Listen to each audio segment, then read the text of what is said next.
పక్కవాడు ప్రమాణం కాదు, నీకు నువ్వే ప్రమాణం అన్నాడు ఆయన. నువ్వు నిజంగా భగవంతుడి ముందు ఆత్మశుద్ధ్యర్థం వాళ్ళు చెప్పారు కనుక మమ ఉపదాదృతక్షయార్థం కాదు, నువ్వు నిజంగా ఉపాత్త దుర్తక్షయార్థం అనుకుంటున్నావా? 2 శ్రీ పరమేశ్వర ప్రీత్యర్థం. ఈ 2 అసలు ప్రయోజనాలు. ధర్మార్థ కామోక్ష త్రివిధ పురుషార్థ సిద్ధ్యర్థం అవన్నీ మళ్ళీ రాజసంలోకి వెళ్తున్నాయి కనుక సాత్వికమైన ముందు గట్టిగా పెట్టాడు. ఆ సాత్వికమైన ఆ ప్రవృత్తిలో ముఖ్యంగా మా ఉపాత్త దుర్తక్షయార్థం, ఇప్పటిది కాదు జన్మ జన్మ సంచితమైన పాపములు పోవడానికి గాను పరమేశ్వర ప్రీతి కోసం చేస్తున్నాను అనే ఉద్దేశం నిజంగా మనస్సులో ఉంటే, అంతేగాని పురోహితుడు చెప్పాడు కదా నోటితో అనేయడం కాదు. అక్కడ ఇలాంటి తపనతో భగవంతుడికి పెడితే దీని పేరు సాత్విక భక్తి అని. ఇంకా ఆ స్టెప్కే మనం వెళ్ళలేదు. ఆ సాత్విక భక్తిలో భగవంతుడిని ఇలాగా వాడు ఆశ్రయిస్తాడు. ఇంకా తర్వాత నిర్గుణ భక్తిని చెప్తున్నది పరాభక్తి. అక్కడ ఇంక 3 ఉండవు. నా పాపంలో పోవుటకై ఇంకా స్పృహే ఉండదు వాడికి, పాప పుణ్య స్పృహే లేదు వాడికి. వాడు ఆ ప్రేమమయుడై ఉండిపోయాడు. పరమేశ్వర ప్రీత్యర్థం, ప్రీతిలో మునిగిపోయాడు ఆయన. పరమేశ్వర ప్రీతి అని కాదు, పూర్తిగా భగవత్ ప్రేమలో మునిగిపోయాడు. పైగా ఒక దగ్గర కూర్చుంటేనే ధ్యానం అనే స్థితి అప్పుడు ఉండదు. ఇంకా ఎక్కడ కూర్చున్నా, ఎక్కడ భగవంతుడికి సంబంధించిన చిన్న మాట వింటే చాలా వాడు ఒక దివ్యానంద స్థితిలోకి వెళ్ళిపోతాడు. అది భక్తి సమాధి అని చెప్తారు. అది మనకి విచారణాజనితమైన వైరాగ్యం వేరు, ప్రేమజనితమైన వైరాగ్యం వేరు. ప్రేమజనిత వైరాగ్యం అత్యంత సహజం. పరమాత్మానుభవంలోకి రాగానే మిగిలినవన్నీ తుచ్చములైన వాడికి సహజంగా స్ఫురించి వాటిని అత్యంత సహజంగా విడిచిపెట్టేస్తాడు వాడు. అలాంటి ఆ ప్రేమజనిత వైరాగ్యంలో ఎక్కడ కాసింత భగవంతుని మాట విన్నా వాడు తన్మయుడే దివ్య సమాధి స్థితికి వెళ్తాడట. అలా వెళ్తాడంటే నయనం గళదశ్రుధారయ వదనం గద్గద రుద్ధయాగిరా పులకై నిచితం వపు కదా తవ నామగ్రహణే భవిష్యతి. స్వామి నామం గ్రహణే అంటే విన్నా అన్నా లీలగా వినిపించిన వాడు వెంటనే సమాధి స్థితిలోకి వెళ్ళిపోతాట. అది అసలు భక్తి, అది నిర్గుణ భక్తి. వాడు ఎక్కడెక్కడున్నా భగవంతుడిని స్మరించగలడు. వాడికి నిరంతర మానసికారాధనే, ఆ నిరంతర అనుభవంలో ఉంటాడు. అది నిర్గుణ భక్తి, అదే పరాభక్తి యొక్క స్వరూపం. ఇప్పుడు త్రిగుణ భక్తి ఎలాగూ చెప్పుకున్నాం, రాజస తామస సాత్విక భక్తి. కనుక సాత్విక భక్తి మనం తెచ్చుకుంటే క్రమంగా నిర్గుణంలోకి ప్రవేశిస్తున్నాం. ఈ విషయం ఇక ఈ 3 భక్తులు అయిపోయాయి కదా. ఇక ఆర్తాది భేదాద్వా గౌణీ త్రివిధ. ఆర్తా మొదలైన భేదముల ద్వారా గౌణ భక్తి 3 విధములుగా ఉన్నారు. ఆర్తాది భేదములు అంటే ఆర్తి అంటే ఒక మహావేదనతో ఉన్నటువంటి వాడు భగవంతుడిని ఆశ్రయిస్తే దాన్ని ఆర్తభక్తి అంటారు. మరి ఇది ఒకటి అయిపోయింది. ఇంకా 2 ఆర్త ఆది భేదర్వా అన్నాడు కదా. ఇంకా 2 ఉన్నాయి. అవేమిటంటే జిజ్ఞాసు అర్థార్థి. మనం ముందే చెప్పుకున్న భగవద్గీత యొక్క విషయాలు ఇందులో చెప్పబడుతున్నాయి. చతుర్విధ భజంతేమా జన సుకృతినోర్జున ఆర్తో జిజ్ఞాసు అర్థార్థి జ్ఞానీ చ భరతర్షభ. ఎన్ని చెప్పాడు ఈయన ఇక్కడ? 4 చెప్పాడు. కానీ ఈయన 3 అని చెప్తున్నాడు. 3 అంటే ఆర్త జిజ్ఞాస అర్థార్థి భక్తులు 3 గౌణ భక్తి, జ్ఞానభక్తి, పరాభక్తి. అందుకే తేషాం జ్ఞాని, ఆ 4 జ్ఞాని నాకు చాలా ప్రీతి పాత్రాడు. ఎందుకంటే నిత్యయుక్తుడు వాడు, నిత్యం నాతోనే కలిసి ఉంటాడు. అక్కడ జ్ఞాని వాడిని ఏకభక్తి అన్నాడు. ఆ ఏకభక్తుడే పరాభక్తి. కనుక పరాభక్తి, అనన్యభక్తి, ఏకభక్తి, పరమప్రేమ భక్తి అని చెప్పబడే 4 కూడా ఒకే భక్తికి సంబంధించినవి. దాని గురించి ఇందులో గౌణ భక్తులే చెప్పట్లేదు. మీకు ముందు 3 ఆర్త జిజ్ఞాసు అర్థార్థి. ఈ 3 చాలా విశేషమైనవి సుమా. అది గౌణభక్తులు. గౌణభక్తులు ఈ 3. కానీ గౌణభక్తి ఇప్పుడు ఎన్ని విధాలుగా తేలింది మనకి? సాత్విక రాజస తామసములని 3 విధములు, ఆర్త జిజ్ఞాసు అర్థార్థ అని 3 విధములు. ఇందులో మళ్ళీ ఈ 3 ఏదేది ఎక్కువ అంటే 57వ సూత్రంలో చెప్తున్నాడు ఆయన. ఉత్తరస్మాత్ పూర్వ శ్రేయాయ భవతి. ఇది బాగా గుర్తుపెట్టుకోండి. ఎందుకంటే ఎంత చెప్పినా మనం దైవీహేషా గుణమయ్యతోనే కూడుకున్న వాళ్ళం. ఎక్కడదక్కడే ఇది అవగానే ఇంకోటి మీద కోపం, ఇంకోటి మీద మోహం మనకు మామూలే. ఎంత చెప్పినా వింటున్నంతసేపు తప్పదు. అలాంటి మామూలైనప్పుడు ఎందుకు వినడం అంటే ఇలాగ అనగా అనగా అనగా అనగా అనగా ఎప్పటికైనా ఏమో అందుకు వినడం. మళ్ళీ గుణంలోకి వెళ్ళిపోతాం కదా. ఆ వెళ్ళినప్పుడు మనం ఏం చేయాలి? ఇది ప్రాక్టికల్. ఊరికినే గట్టిగా అంతా గుణమయ్యమ్మ ఆయా వదిలే వదిలే వదిలే వదిలే అని చెప్పినవాడు వదలడు, విన్నవాడు అంతకంటే వదలడు.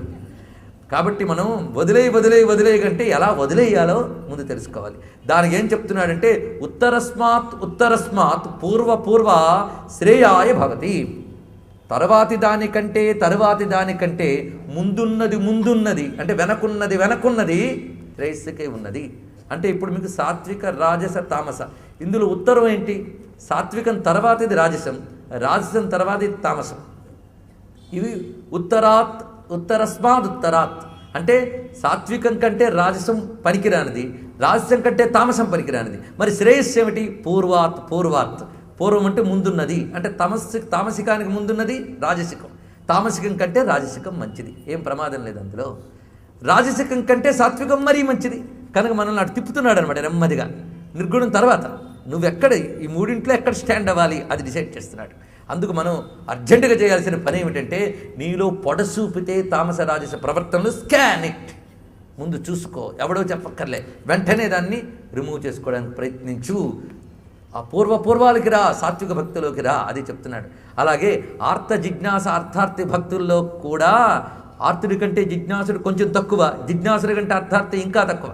ఇది ఈ లెక్కలో, మరో లెక్కలో మరో వ్యాఖ్యానంలో వాడికంటే వీడు అక్కడ అర్థం వేరు, ఇక్కడ అర్థం మాత్రం మనం తీసుకోండి అంతే. అర్థార్థి కంటే జిజ్ఞాసు గొప్పవాడు, జిజ్ఞాసు కంటే అర్థభక్తుడు మరీ గొప్పవాట. అది ఎలా చెప్తున్నాడు చూడండి. అర్థార్థి అంటే ప్రయోజనాపేక్ష కలిగిన వాడు. ఈ ప్రయోజనాపేక్ష కలిగిన వాడిలో ప్రయోజనం మీద దృష్టి ఉంది, భగవంతుడి మీద దృష్టి ఉంది. జిజ్ఞాసుకి భగవంతుడి గురించి తెలుసుకోవాలనే తపనుంది, తెలుసుకోవాలని కూర్చున్నాడు. తెలుసుకోవాలని కూర్చున్నప్పుడు కూడా నెమ్మదిగా తెలుసుకుందాం, బాగు చేసుకుందాం ఉంది. కనుక అర్థార్థి కంటే జిజ్ఞాసు గొప్పవాడే, ప్రయోజనాపేక్ష కలిగిన వాడి కంటే ఆయన గురించి తెలుసుకోవాలనుకునేవాడు గొప్పవాడే. వాడికంటే గొప్పవాడు ఎవడంటే ఆర్తుట్ట. ఆర్తి వచ్చినప్పుడు వచ్చే విశ్వాసం ఆర్తి తీరిపోతూ ఉండదండి, అప్పుడు మహావిశ్వాసం వచ్చేస్తుంది. గజేంద్రుడిది ఆర్తభక్తి, అంత గట్టిగా పడితేనే తప్ప ఏ రూపంబున దీని గెలుతూ అన్న క్వశ్చన్ రాలేదు ఆయనకి. అక్కడి నుంచి ఆయన జ్ఞానంలోకి హఠాత్తుగా వెళ్ళిపోయాడు ఆయన. ఆర్తి అటువంటిది. ఆ తీవ్రమైన ఆర్తి వచ్చినప్పుడు విశ్వాసం గట్టిగా నిలుస్తుంది. మహా కష్టం వచ్చి ఏ దిక్కు తోచనప్పుడు ఇప్పుడు భగవానుడా అని అంటావు, అప్పుడు మాత్రం ఆయన కాపాడతాడండి, నిజంగా కాపాడతాడు. కాపాడిన వెంటనే ఇంకా ఆ ట్రాన్స్లో ఉంటావు కనుక నేను మొక్కుకున్నానండి కాపాడాడండి వెంటనే అంటావు. 2 రోజులు అవుతుంది, 3వ రోజు మొక్కుకున్నాను కాపాడాడు. కానీ ఆ సమయంలోనే అలా ఆయన వచ్చి ఈ సహకరించాడు, ఇల్లు ఈయన వచ్చి సహకరించాడు. అది కాదని కాదు, కానీ వీళ్ళు కూడా సహకరించారు, పోయింది, డైల్యూట్ అయిపోయింది. మన జీవితంలో అన్నీ ఇలాగుంటాయి. ఎవడి జీవితంలోనైనా భగవంతుడిని కష్టం వచ్చినప్పుడు ప్రార్థిస్తాం, తర్వాత తీరిపోయిన తర్వాత ఆయన వల్లైనా డౌట్, లేకపోతే ఎన్ని మార్లు మన ప్రార్థనలు నిజం కాలేదు. కానీ ఎప్పటికప్పుడు మనకు అవిశ్వాసమే వస్తుంది. ఏమైనప్పటికీ ఆర్త స్థితిలో విశ్వాసం గట్టిగా ఉంటుంది.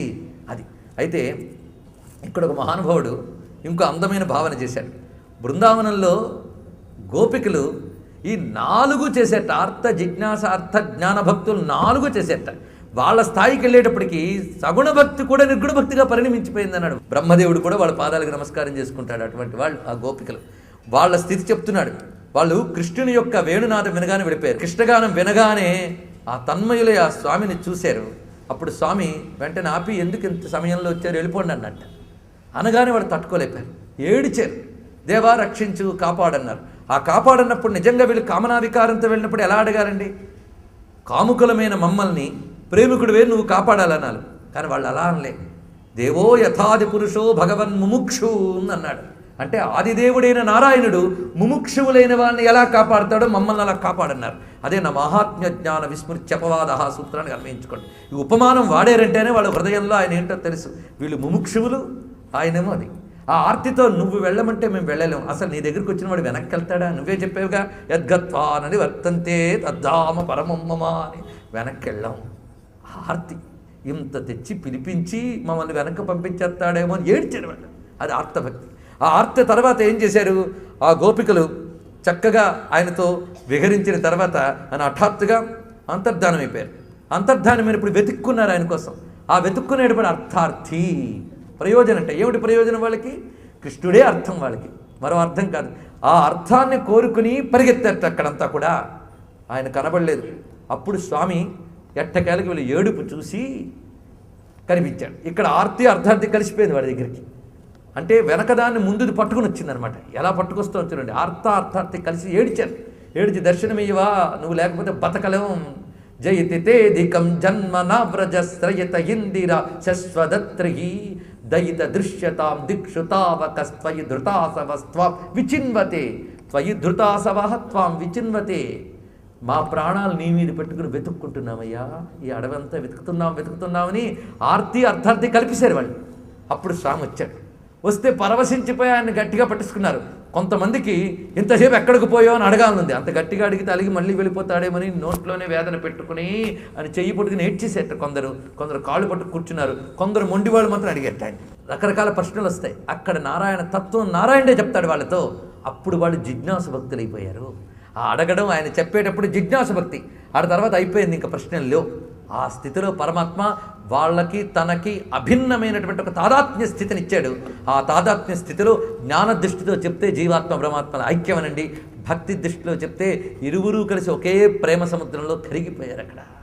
ఆ స్థితి అనమాట.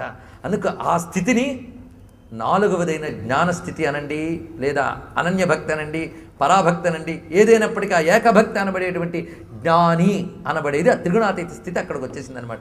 కనుక రాసలీల ఈ 4 భక్తుల్ని తెలియజేస్తూ ఉంటుంది. అర్థ, జిజ్ఞాసు, అర్థార్థి, ఈ 3 భక్తులను కూడా మీరు సాత్విక గుణంతో ప్రాక్టీస్ చేస్తే ఇది క్రమంగా మిమ్మల్ని ఆ పరమ ప్రేమ స్వరూపమైన భక్తిలోకి తీసుకుపోతుంది. ఇది మనం అన్వయించుకోవాల్సిన చక్కని విధానం అన్నమాట.